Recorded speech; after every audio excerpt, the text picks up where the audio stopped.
Hello everyone. Welcome to Daily English Practice. Learn English through short stories. Chapter 1. The Queen's Wish. Once upon a time, in a kingdom covered with white snow, a kind and beautiful queen sat near her window, sewing a tiny dress for her unborn child. As she looked outside, she saw the snowflakes gently falling.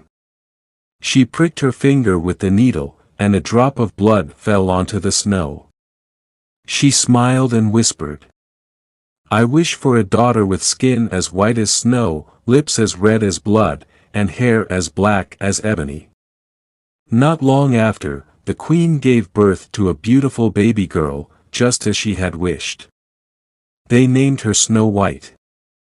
However, the queen was weak, and shortly after giving birth, she passed away. The king was heartbroken, but to take care of his daughter, he married another woman. Chapter 2. The Evil Queen. The new queen was very beautiful, but she was also vain and cruel. She had a magic mirror, and every day she stood in front of it and asked, "Mirror, mirror on the wall, who is the fairest of them all?" The mirror always replied, "You, my queen, are the fairest of all."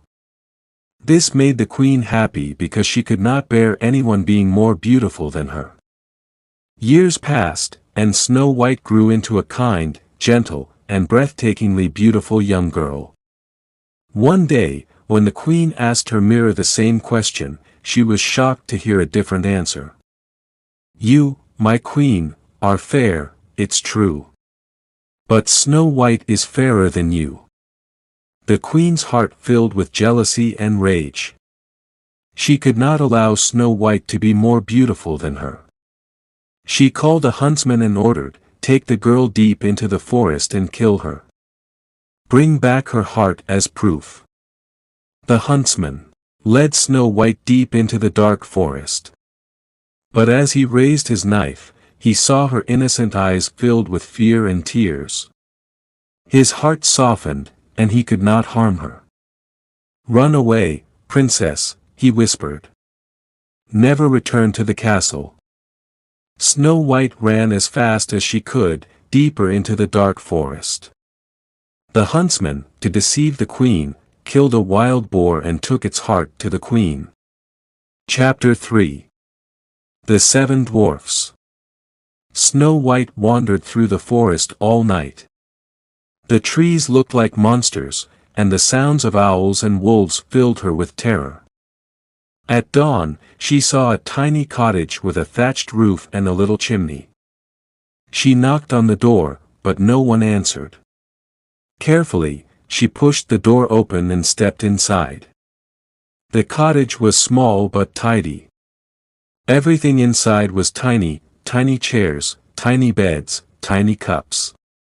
On the table, she saw 7 small plates with food. She was hungry, so she took a bite from each plate and drank a sip of water from each cup. Then, she went upstairs and saw 7 tiny beds. She was so tired that she lay across the beds and soon fell asleep. In the evening, 7 dwarfs came home from the mines where they worked. They saw their house in disorder, their chairs were moved, food was eaten, and a girl was sleeping in their beds. One of them whispered, "Who is this girl?" Snow White woke up and saw 7 tiny men staring at her. She was scared but quickly explained her story. The dwarfs felt sorry for her. They introduced themselves: Doc, Grumpy, Happy, Sleepy, Bashful, Sneezy, and Dopey. "You can stay with us," said Doc, "but be careful. The evil queen will try to harm you." Snow White happily agreed and helped them clean the house, cook, and sew. Chapter 4. The Queen's First Attempt. Back at the castle, the queen asked her mirror once again, "Mirror, mirror on the wall, who is the fairest of them all?"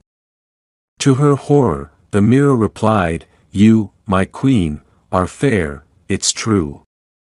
But Snow White, in the forest deep, with the 7 dwarfs, her beauty keeps. The queen was furious. She realized the huntsman had tricked her. She decided to kill Snow White herself. Disguising herself as an old peddler woman, she filled a basket with colorful silken ribbons. She walked to the dwarf's cottage and knocked on the door. Snow White, being kind and polite, opened it. "Would you like a beautiful ribbon, my dear?" the old woman asked. Snow White admired the ribbon. The old woman offered to tie it around her waist, but as soon as she pulled it tight, Snow White could not breathe and collapsed. The queen laughed and left, thinking she had won. Luckily, when the dwarfs returned, they found Snow White unconscious. They quickly loosened the ribbon, and she gasped for air, coming back to life. Chapter 5. The Queen's Second Attempt.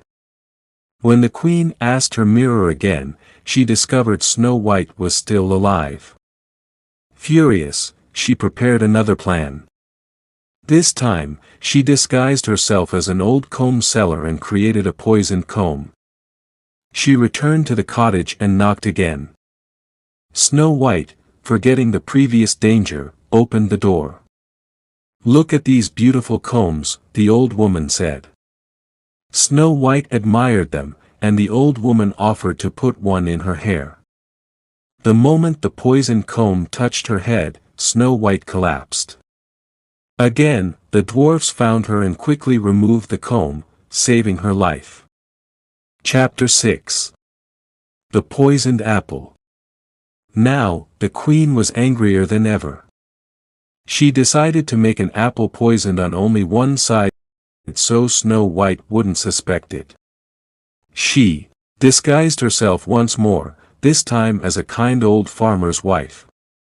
When she knocked on the door, Snow White hesitated but was tempted by the delicious-looking apple. "Take a bite, dear child," the old woman said.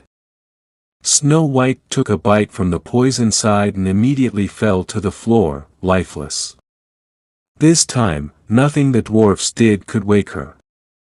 They were heartbroken and placed her in a glass coffin, believing she was dead. Chapter 7. The Prince's Kiss. One day, a handsome prince rode by and saw Snow White lying in the glass coffin. He had heard stories of her beauty and kindness, and now, seeing her, he felt as if he had always known her. The dwarfs allowed him to take the coffin to his castle.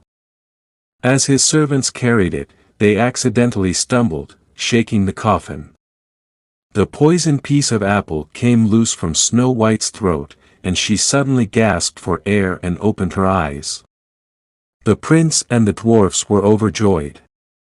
He knelt before her and said, "I have loved you from afar.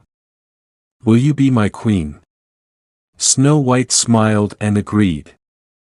They invited the dwarfs to the wedding. Chapter 8. The Queen's Fate.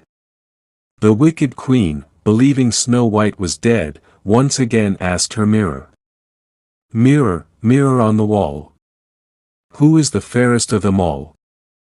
The mirror replied, "You, my queen, are fair, 'tis true.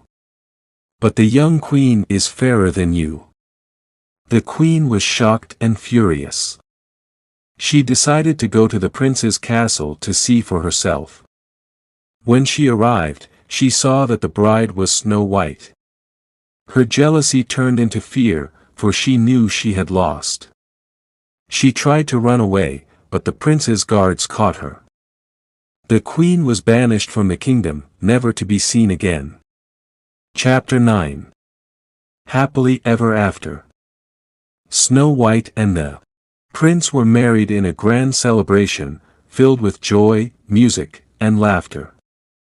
The 7 dwarfs stayed by her side as her dearest friends. Snow White, now queen, ruled with kindness and lived happily ever after. Thanks for listening. Subscribe the channel for more interesting stories.